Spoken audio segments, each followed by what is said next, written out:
It's been more than 13 years since iconic romance movie Love Actually hit the screens, and the cast have reunited for a comic relief sketch. Liam Neeson, Daniel, was pictured with his on-screen stepson Thomas Brodie-Sangster, Sam, who is now 26, to film in London's Southbank in a bid to help raise money for charity. Sangster, who runs through the airport to tell his schoolgirl crush he loves her during the film's big finale, joined Neeson on a bench just as in the movie, in which he breaks hearts when he reveals he is madly in love with Joanna. He told his father that in addition to the pain of losing her, he was deeply and utterly in love with a girl at school, and it was agony. Thomas looked much older in the new pictures, while Liam appeared to not have aged a day.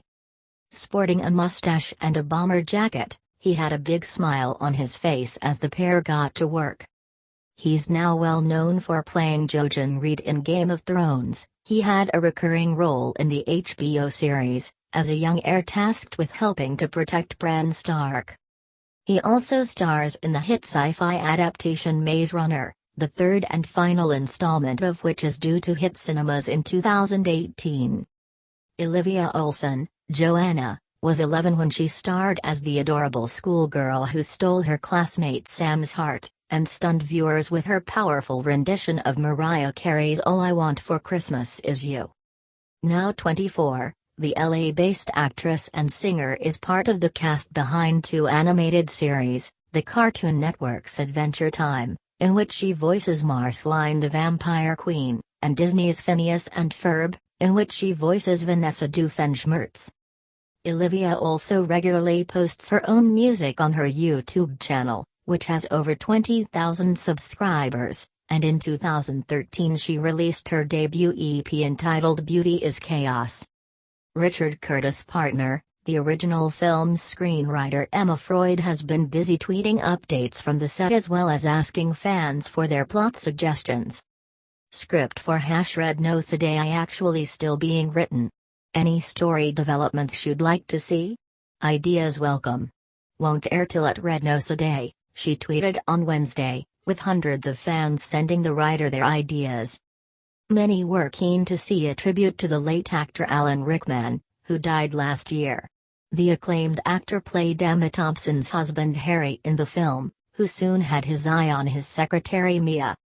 The sighting comes after director Richard Curtis has revealed he was penning a sequel of the charming romantic comedy especially for comic relief.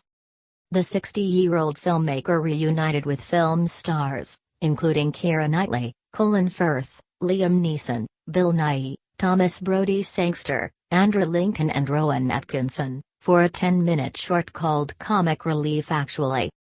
The original tale will revisit the characters from the hit British movie, and Richard revealed that he thoroughly enjoyed working on the script.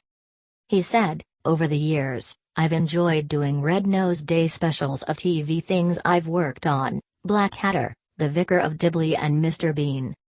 It seemed like a fun idea this year to do a special sketch-based one of my films, since Red Nose Day is now in both the UK and America. I would never have dreamt of writing a sequel to Love Actually, but I thought it might be fun to do 10 minutes to see what everyone is now up to. Who has aged best? I guess that's the big question. Or is it so obviously Liam?"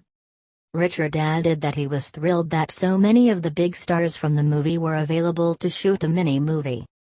He added, "We've been delighted and grateful that so many of the cast are around and able to take part, and it'll certainly be a nostalgic moment getting back together and recreating their characters 14 years later. We hope to make something that'll be fun, very much in the spirit of the original film and of Red Nose Day, and which we hope will help bring lots of viewers and cash to the Red Nose Day shows." Curtis spoke to the Daily Beast in 2013 about why he felt the film had done so well. He said, "The film has grown in popularity. I don't remember feeling it was that beloved when it came out. There was a muddle of motivations. I certainly knew what I was doing in the romance department by the time I did the Bridget Jones films and Notting Hill.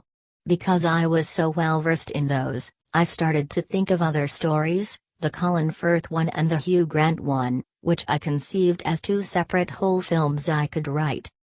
Then I decided I didn't want to do that, and realized that a huge number of films I loved were multi-story films, like Short Cuts, Nashville, Smoke, and a lot of Woody Allen's movies during his middle period that have a lot of different storylines.